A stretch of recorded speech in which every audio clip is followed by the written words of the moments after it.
pursuit of a serial killer. Zach reached up to pull Brady in for one more hug. You'd better. Palmer Lake, Colorado. The blaze from the fireplace warmed Cynthia Loeb's bare arms as she sat on the rug in her living room, adding the final strokes to what would be listed on eBay as a hand-painted wastebasket by a world-famous artist. Famous was a stretch, she conceded to herself. But it was true that her artwork could be found in bathrooms all over the world, thanks to the propagation of online trading. Her head jerked up at the sound from the back bedrooms. Outside noises were rare this far back from the road, especially this late at night, and she would have noticed headlights if a car had driven up the drive. The fire must have made a peculiar noise. She held the wastebasket in both hands and nodded. Tomorrow, the Louvre, she said aloud, and jumped. Another noise. A quiet scrape, like a window being opened or a shoe scuffing against the hardwood floor. Slowly, she lowered the wastebasket to the floor. She unraveled her legs and rose, grimacing at the pain in her lower back. The noise that reached her at that moment was more puzzling than frightening, a light click, click, click, click, click, click, quick and growing louder. She scanned the room for something that could be used as a weapon. Stepping around the wastebasket and over her pallet, she edged over to the fireplace where she lifted a heavy iron poker from its stand. She stepped into the hall entrance. "Who's there?" she called weakly. She cleared her throat. "Who's there?" Better. Click, click, click, click, click, click. An animal appeared out of the shadows, its eyes glowing green. It was a dog, or a wolf. Despite the shaggy gray-black fur that covered its body, she saw its strength in the hulking muscles of its shoulders and haunches. Under a long snout, fangs glimmered. Its lips, hiked up over ebony gums, quivered, and the thing snarled. "Back!" Cynthia yelled. She jabbed at the air with the poker. In an instant, the animal bounded twice and leaped at her. She felt the burst of air from her lungs as its paws slammed against her chest, knocking her back into the living room. She and the animal and a small table crashed to the floor. She covered her throat, knowing that that's where the animal would attack. Instead, it backed away. She sat up. The animal stood between her and the fire, glaring. She got her feet under her, stood, and raised the poker. "Go!" she raged. She heard the clicking again and caught movement out of the corner of her vision. Another wolf dog broke from the shadowy hall. It was in the air before she could fathom how to respond. Its jaws clamped down on her extended wrist. The poker flipped out of her hand, thudding loudly on the hardwood, banging against the front door. Pain raced up her arm and turned into a piercing scream when it reached her throat. The weight of the beast wrenched her arm down. She tried to flail her arms to beat away the monsters, but they were too heavy. Their mouths gripped her muscles and bones too securely. Shadows danced everywhere. It took her a moment to grasp that a shadow of one of the wolf dogs was, in fact, a third animal. It stood half in the room, half in the hall, watching her futile maneuvers. The other two had stopped tugging and grinding. They seemed content to hold her dripping arms.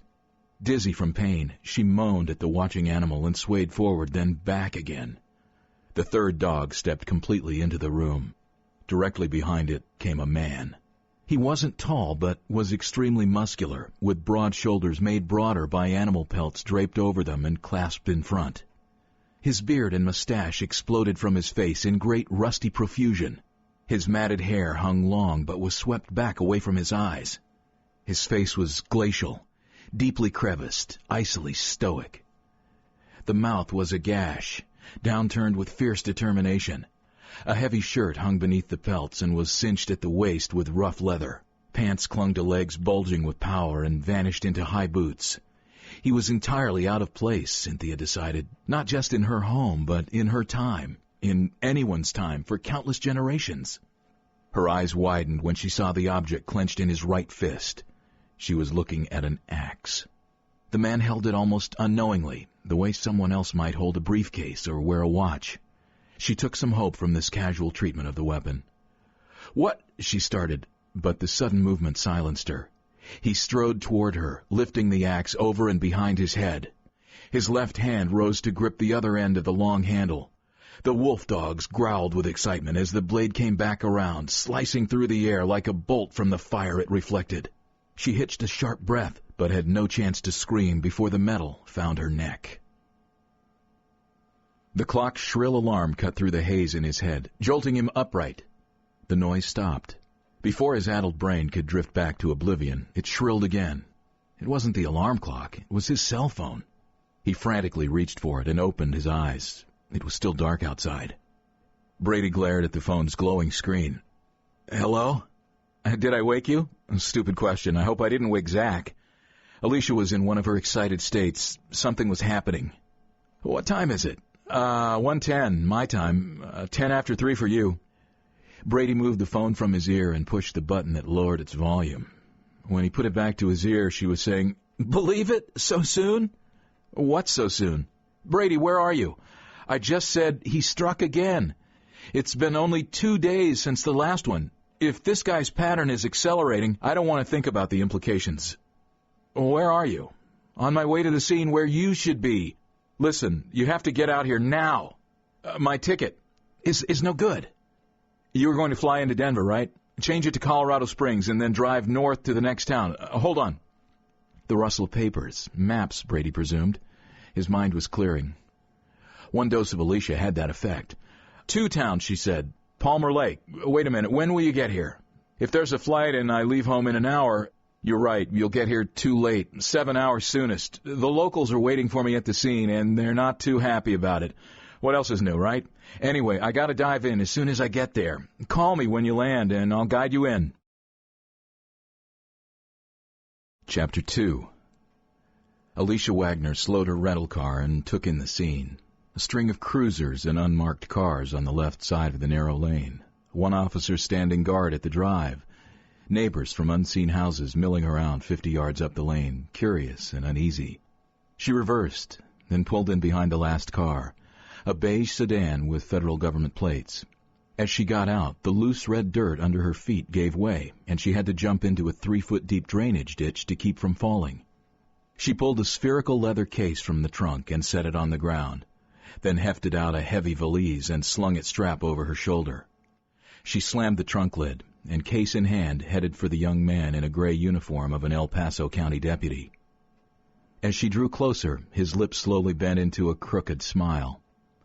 Alicia had been told she was pretty enough times to believe it, though in her experience, pretty attracted more demons than angels. 5'6", with oversized green eyes and straight blonde hair that swept across her forehead and fell to her shoulders.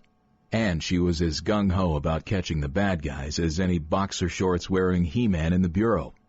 She focused on the gravel driveway that apparently led to the crime scene and didn't slow her pace as she approached the deputy. Without a word, he blocked her path with his arm. She centered her gaze on his and said, "Special Agent Alicia Wagner, FBI." "I'm sorry, ma'am," he said through a strained smile. "May I see some ID?" She set down the case in her hand, bent to deposit the heavier one on the ground, and fished her credentials out of a hip pocket. After studying her picture, the deputy directed his flashlight beam into her face. "Just up the drive, ma'am. They're expecting you." She lifted her case, pulled the valise's strap onto her shoulder, and started toward the house. For a moment, she was astounded by the stillness of the area. No hum of distant traffic, no whisper of wind through the trees, no animal or insect noises at all. The air was crisp and smelled of pine and moss and dirt. Another man came toward her. "Agent Wagner?" He appeared to be just south of 60, heavy-set with a full head of silver hair. He wore a dark suit that had likely come off the rack at Sears, a thin, colorless tie, and shoes that must have last held a shine when Clinton was president. He was assigned to the Colorado Springs Resident Agency, which reported to the Bureau's field office in Denver. "Yes, Agent Nelson?" "Jack," he said. "We spoke on the phone. Let me help." He reached for the strap, and she let the heavy bag slide off her shoulder. It swung into his leg, knocking him off balance. "Man," he said.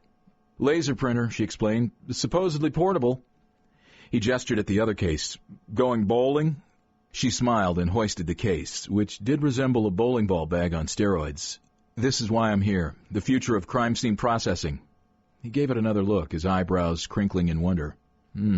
Okay," he said. She lowered her voice. "Thank you for being so on top of this." "Doing my job." Getting locals to wait for us is above and beyond. She surveyed the group of men standing in the shadows. How do they